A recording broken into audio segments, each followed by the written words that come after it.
Guess are we ready here? All right. Good afternoon. I appreciate everyone's attendance for this press conference. This is a historic day for the Elmira Police Department. Justice after almost 62 years. On Sunday, March 15th, 1964, at approximately 10:50 p.m., 12-year-old Mary Theresa Simpson was reported missing by her father.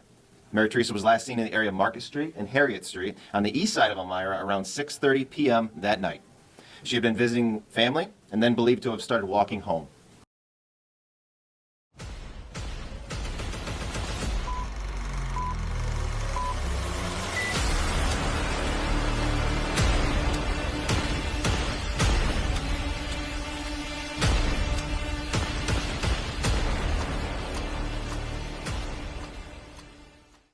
She was 12 years old. 12. The age when most kids are worried about homework, about what their friends think of them, about what's for dinner. Mary Theresa Simpson had plans that evening. Simple plans. The kind you make without thinking twice, because why would you? She kissed her mother goodbye, stepped out the front door, and started walking home through the streets of Elmira, New York. Nobody watched her go. Nobody thought to. It was 7 o'clock in the evening on March 15th, 1964. The streets were familiar, the walk was short, and Mary Theresa Simpson was never seen alive again. Before we talk about what happened to Mary, you need to know who she was. Because it's easy, in cases like this, to reduce a person to a headline, a name on a missing poster, a file number collecting dust in a precinct basement. Mary Theresa Simpson was not a file number. She was a little girl who wore glasses and had a gap-toothed smile that her family still remembers. She lived with her mother in Elmira, a mid-sized city in the southern tier of New York. The kind of place where everybody knows their neighbors, where kids walk to school alone, where parents didn't think twice about letting their children out after dinner. She had a sister named Linda, younger, the kind of sibling bond that doesn't need words, just presence. Linda adored her. Elmira in 1964 was not a city that expected tragedy. It was a working-class town, honest, unremarkable in the best possible way. People left their doors unlocked. Children roamed freely.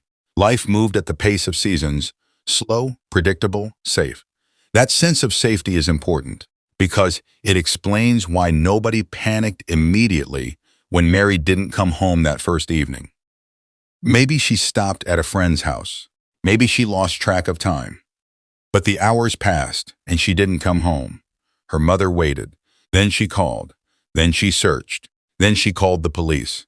And 4 days later, 4 agonizing days of searching, of hoping, of praying, she had simply run away. A group of people, walking along a wooded hillside near Combs Hill Road, found something that ended all hope. Stones. Dozens of them, stacked deliberately over a small patch of earth. The largest one weighed over 100 pounds. Beneath those stones was Mary Theresa Simpson. She had been carried up that hillside, placed in the earth, and covered, stone, by someone who knew exactly what they were doing. Think about that for a moment. The largest stone weighed over 100 pounds. Whoever did this didn't panic. They didn't run. They took their time. They moved rocks, one by one, to make sure she stayed hidden. This was not an accident. This was not a moment of confusion. This was deliberate. The Elmira Police Department launched what would become one of the longest, most exhausting investigations in the history of New York State. 300 people were interviewed in the weeks and months that followed. Neighbors, teachers, family friends, anyone who might have seen something, heard something, noticed something. Nobody could give them the answer they needed. The case went cold, not because the police stopped caring, not because Mary's family stopped asking, but because in 1964, the science simply didn't exist to find the person responsible. There was no DNA database, no forensic genetic genealogy, no way to take a microscopic trace of biological material and trace it back to a specific human being living 2 streets over. What investigators had were witness accounts, physical evidence, and instinct, and none of it was enough. Detectives who worked the case retired. Some of them died. New detectives picked up the file, read through the hundreds of pages, and put it back down, no closer to an answer than the day Mary was found. Years became decades. Decades became 60 years. And through all of it, one person never stopped calling the Elmira Police Department. Linda, Mary's little sister. Every year, without fail, picking up the phone and asking the same question. Is there anything new? Linda Galpin grew up in the shadow of what happened to her sister. She built a life, a family, a career, a future. But March 15th never left her. Not fully. Not the way most people leave things behind. She became, in the truest sense of the word, her sister's keeper. When the Elmira Police Department grew quiet, Linda spoke. When investigators rotated off the case, Linda made sure the next one knew her name. She attended press conferences. She gave interviews. She never allowed Mary Theresa Simpson to become just another forgotten cold case from another forgotten era. She refused to let the world forget her sister. And 61 years later, her refusal would mean everything. 300 people. That is not a small number. That is a neighborhood. That is a community turned inside out, questioned, examined, and studied, all in the hope that somewhere in those conversations, someone would say the one thing that cracked everything open. The Elmira Police Department worked this case the way investigators worked every case in 1964. Door to door, face to face, notebooks and instinct. They collected physical evidence from the hillside. They documented the scene. They cataloged every stone that had been placed over Mary's body and tried to understand the kind of person capable of doing something like that. Because that detail, the stones, told investigators something important. This was not impulsive. This was not someone who panicked and ran.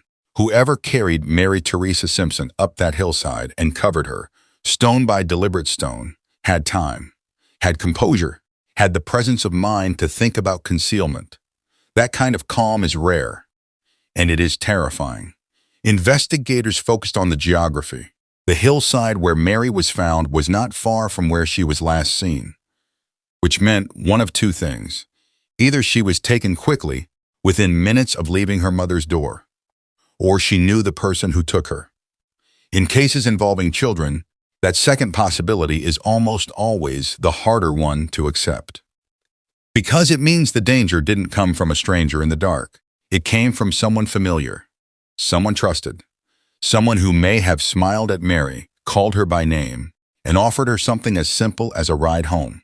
The investigation explored every angle. Teachers, neighbors, relatives, men who lived and worked near the route Mary would have walked that evening. But 1964 had limits. Serious ones. Without forensic tools, investigators were relying on people to tell the truth. And people, especially people with something to hide, do not always tell the truth. As the months passed, the media attention faded.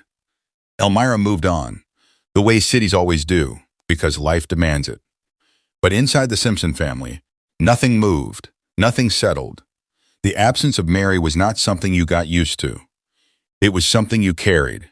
Every morning, every holiday, every birthday that passed without her. Her mother carried it until she couldn't anymore. Linda carried it after that.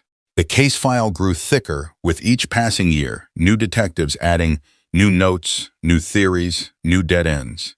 There were moments that felt like breakthroughs. Tips that came in from people who claimed to know something. Leads that were chased across the state and came back empty. 61 years of almost. 61 years of not quite. And through every one of those years, the person responsible for what happened to Mary Theresa Simpson was living a normal life. Working. Driving. Existing in the same city where he left her on that hillside. Driving past that road every single day. His name was Alfred Raymond Murray, Jr. We know that now. We didn't know it for 61 years. Murray was not a ghost. He was not some shadowy figure who vanished into the night after what he did. He stayed in Elmira. He built a life there. The same city, the same streets, the same community that was desperately searching for answers about what happened to a 12-year-old girl. There is something deeply unsettling about that. While Linda Galpin was making her annual phone calls to the police department, asking if there was anything new, Murray was there. While Mary's mother was grieving the loss of her daughter, Murray was there. He outlived the investigation. He outlived the detectives who worked the case. He outlived the public's attention. Alfred Raymond Murray, Jr. died on March 16, 2004. 40 years after Mary Theresa Simpson never made it home, and he took his secret with him, or so he thought. Here is where the story changes, because science, the kind of science that didn't exist in 1964 or 1984 or even 2004, had been quietly evolving, growing more precise, more powerful, more capable of doing what human memory and human testimony could not. Forensic genetic genealogy is not a simple concept, but the idea behind it is not complicated. You take a DNA sample, even a microscopic one, even one that has been sitting in an evidence locker for decades, and you use it to build a family tree, not of the victim, of the unknown contributor, the person whose biological material was left at the scene, intentionally or not. You search genealogy databases. You find relatives, distant cousins, second cousins, people who submitted their DNA to ancestry websites without any idea their information would one day help solve a murder. And then you work backwards. You build the tree outward. You narrow the candidates. You cross-reference ages, locations, timelines. And slowly, sometimes over months, a name begins to emerge from the branches. In 2022, the Elmira Cold Case Unit, working alongside the FBI, submitted evidence from Mary Theresa Simpson's case to Othram Technologies. Othram is a private forensic laboratory based in Texas that specializes in exactly this kind of work. They are funded partly through a program called Season of Justice, a grant initiative specifically designed to help law enforcement solve cold cases involving children. The sample they were working with was almost nothing, 0.4 nanograms of DNA. To put that in perspective, a single grain of salt weighs roughly 58,000 nanograms. What Othram scientists had to work with was a fragment so small it was invisible to the naked eye. And then a winter storm hit. The FedEx shipment carrying the DNA sample got frozen, stuck in a hub somewhere between Elmira and the Othram laboratory in Texas. For days, the sample sat in freezing conditions, the kind of conditions that can destroy biological material entirely. When it finally arrived, scientists weren't even sure it was still viable. They tested it anyway. It worked. Against every odd, against the weather and the years and the impossibility of it all, the sample was viable. Othram scientists extracted the DNA, processed it, and began building a genetic profile of the unknown contributor. Then came the genealogy work. Researchers searched publicly available DNA databases, the kind built from millions of ancestry submissions from people across the country who wanted to know where their families came from. They weren't looking for Alfred Murray directly. They were looking for his relatives, his cousins, his family branches that had unknowingly left a trail. And they found them. The family tree grew, the candidates narrowed, the timeline aligned, and by November 5, 2025, 61 years, 7 months, and 21 days after Mary Theresa Simpson walked out her mother's front door, investigators had a name: Alfred Raymond Murray, Jr. When investigators identified Alfred Raymond Murray, Jr. as their primary suspect through forensic genetic genealogy, they faced a problem that no amount of scientific advancement could fully solve. He was already dead. Murray had died on March 16, 2004, 21 years before his name would be spoken in connection with what happened to Mary Theresa Simpson. 21 years before anyone could look him in the eye and ask him why. But death, it turns out, is not the end of a DNA trail. If the genealogy work pointed to Murray, the only way to confirm it, definitively, scientifically, beyond any reasonable doubt, was to go to the source, to exhume his remains. Exhumation is not a simple process. It requires court orders. It requires legal authorization. It requires a level of certainty from investigators that justifies disturbing a burial. The Elmira Police Department and the Chemung County District Attorney's Office believed they had that certainty. The paperwork was filed. The authorization was granted. And sometime in the months leading up to November 2025, Alfred Raymond Murray Jr. was exhumed from his grave. Scientists collected DNA directly from his remains. Then they compared it to the sample recovered from the original crime scene, the 4 nanogram fragment that had survived a frozen shipping hub, 60 years in an evidence locker, and every odd imaginable. It matched. Not partially. Not probably. It matched. Alfred Raymond Murray Jr. was officially identified as the sole suspect in the murder of Mary Theresa Simpson on November 5, 2025. Let that date settle for a moment. November 5, 2025, 61 years after a 12-year-old girl walked out her mother's front door and never came back. The Elmira Police Department and the Chemung County District Attorney's Office scheduled a formal press conference to announce the findings to the public. That press conference took place on February 10, 2026. And standing in that room, listening to investigators say out loud what she had spent 6 decades waiting to hear, was Linda. There are moments in true crime cases that go beyond investigation, beyond forensics, beyond the mechanics of how a case gets solved. This was one of those moments. Linda Galpin had been calling the Elmira Police Department every year since her sister's murder. Every year, without missing one. Asking the same question with the same quiet determination that refused to accept silence as an answer. She had watched detectives come and go. She had watched the world move on while her family stayed frozen in 1964. She had outlived her mother, who never got this answer. She had grown old, carrying a weight that most people will never understand. And now she was standing in a room, listening to investigators confirm what she had always believed. That someone did this, that someone had a name, that her sister was not just a cold case number, but a real person whose death finally had an answer attached to it.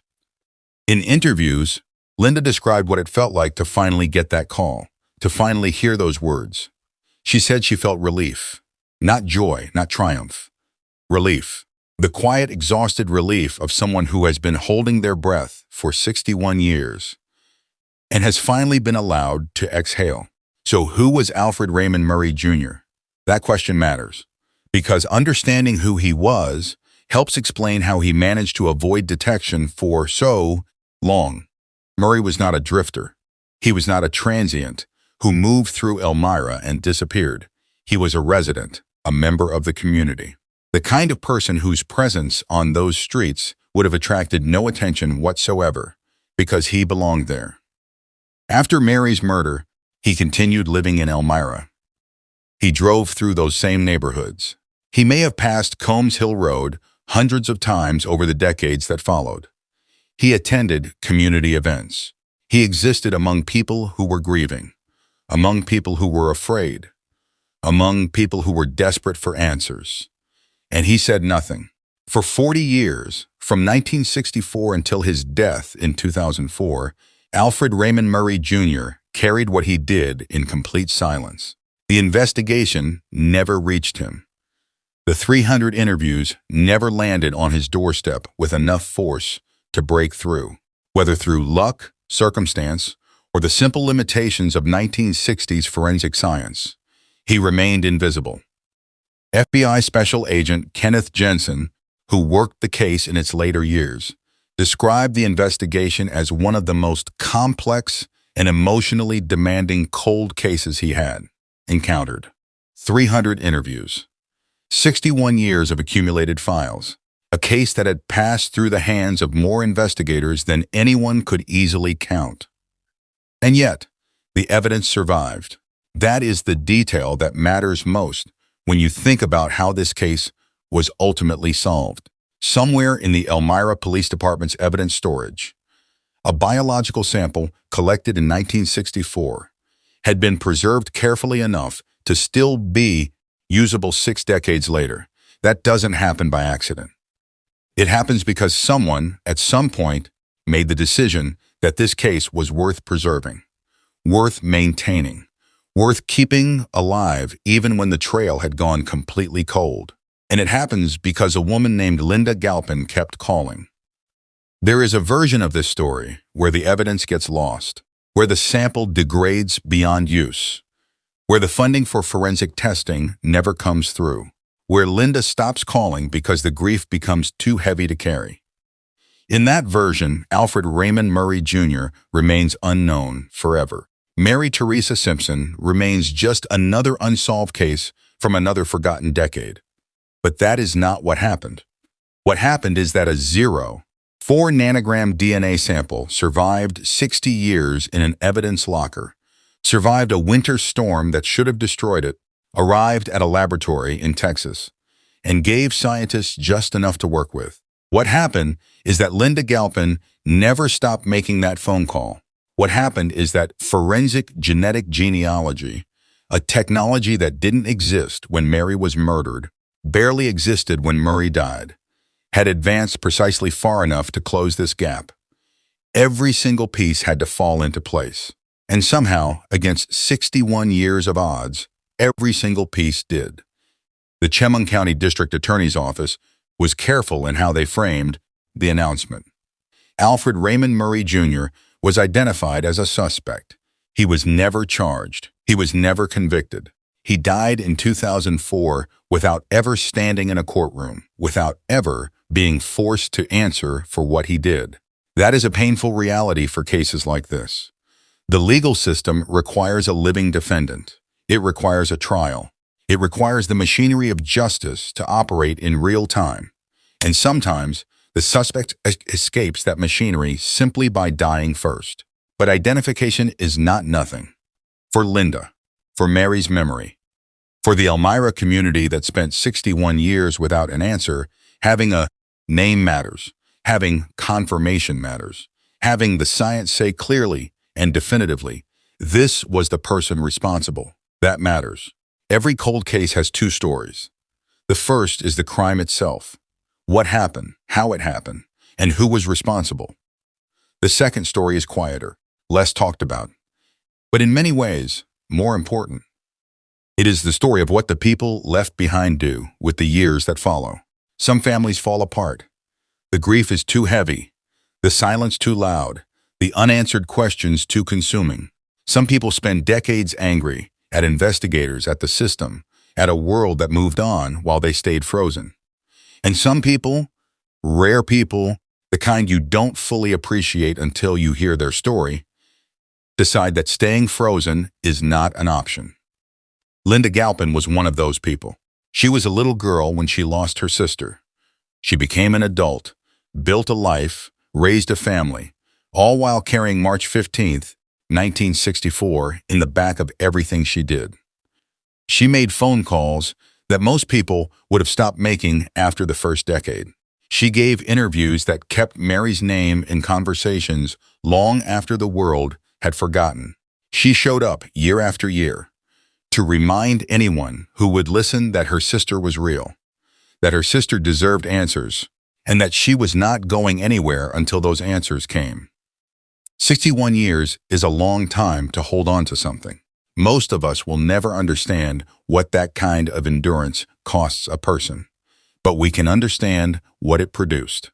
It produced a press conference on February 10th, 2026, where the Elmira Police Department stood in front of cameras and said the name of the man responsible for what happened to Mary Theresa Simpson. That press conference happened, in part, because Linda never stopped calling. There is something worth saying about forensic genetic genealogy, not just as a scientific tool, but as a promise. For decades, families of cold case victims were told the same thing in different ways: that the evidence wasn't enough, that the technology didn't exist. That time had taken too much away to ever recover what was needed, and for decades that was true.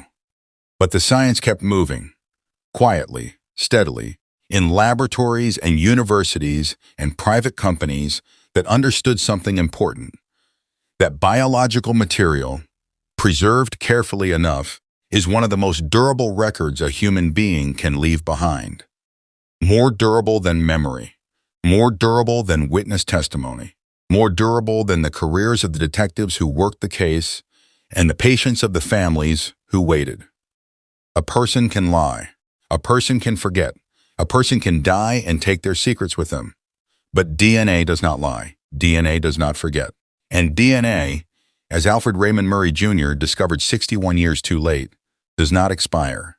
Mary Theresa Simpson was 12 years old. She liked her glasses. She had a gap-toothed smile. She had a little sister who loved her. She walked out her mother's front door on the evening of March 15, 1964, on a route she had walked 100 times before. And she never came home. For 61 years, her case sat in a file. Her name faded from public memory. The world built itself on top of what happened to her the way cities build roads over old foundations, unaware of what lies underneath. But Linda remembered. Linda always remembered. And because of that, because of her, and because of the scientists at Othram, and because of the investigators who kept the evidence alive, and because of a 4 nanogram DNA sample that refused to disappear, Mary Theresa Simpson finally has an answer. Not the answer any family wants. No trial, no conviction. No moment where justice arrives in the form that feels complete.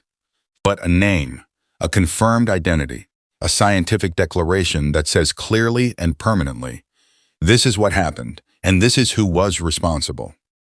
For Linda Galpin, after 61 years, that is everything.